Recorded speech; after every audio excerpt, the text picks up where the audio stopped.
اچھا، اسی طرح تعویذات ہیں، وظائف۔ سب سے اہم وظیفہ میں آپ کو عرض کر دوں،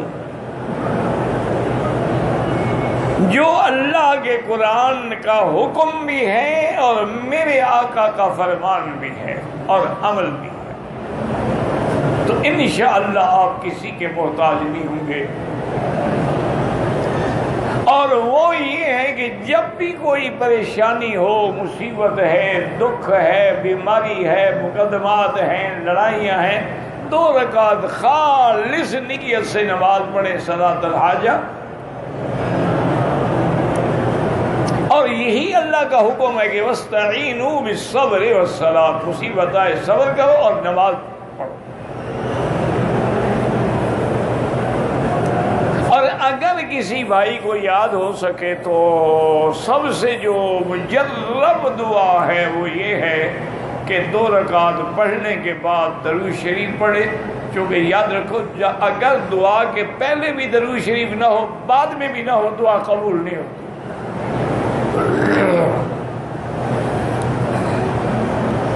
درود شریف پڑھنے کے بعد اللہ کی حمد و ثنا بیان کریں۔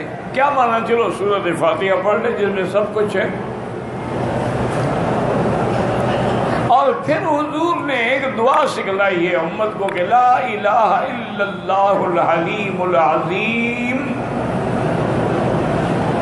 لا الہ الا اللہ رب العرش العظیم،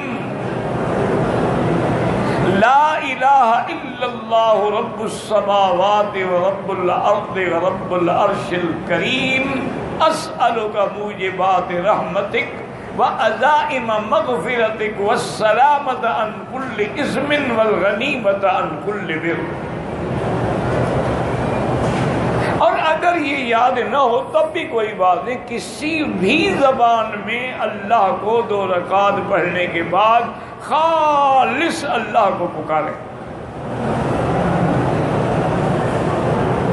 اور یہی میرے مدنی سرکار کا عمل تھا کہ اذا حضبہ امر، جب حضور کو کوئی مشکل پیش آتی، بادر الی الصلاۃ، فوراً آپ نماز شروع کر۔ اسی طرح صلاۃ الاستسقاء ہے، بارش نہیں ہوئی، نماز۔ اسی طرح انسان گناہوں میں مبتلا ہو گیا ہے تو توبہ کرنا چاہتا ہے، 2 رکعت نماز پڑھ کے توبہ کرے۔ تو آپ کی انشاءاللہ ثم انشاءاللہ، جو چونکہ میرا ایمان ہے ایک طالب العلم کی حیثیت سے کہ لاکھ پیر ہو، ولی ہو، کتنے درجے کا کیوں نہ ہو، اس کا فرمان میرے مدنی کے فرمان کا مقابلہ نہیں کر سکتا۔ جو حضور نے فرما دیا بات ہی ختم ہو گئی۔ حضور صلی اللہ علیہ وسلم نے جو سکھلا دیا اس سے کوئی بات اللہ اولا افضل نہیں ہو سکتی ہے۔ حضور نے یہی سکھلایا ہے کہ پریشانی آئے نماز پڑھو، اور پریشانی میں اللہ کے اسماء الحسنی سے اللہ کو پکارو۔ بس انشاءاللہ یہی ایک مسئلہ بھی یاد کر لینا تو نجات کے لیے کافی ہے۔ مثلاً اب آپ عمرے پہ آئے ہیں، آرام سے سکون سے، جب کوئی نہ ہو،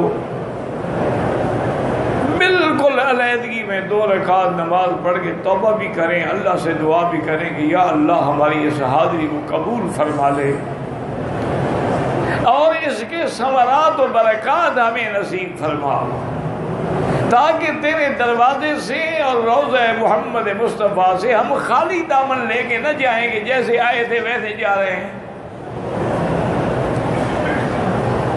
تو بس سب سے بڑا عمل یہی ہے، اسی کو محفوظ رکھے، اللہ تبارک و تعالیٰ کسی کا محتاج نہیں کریں گے۔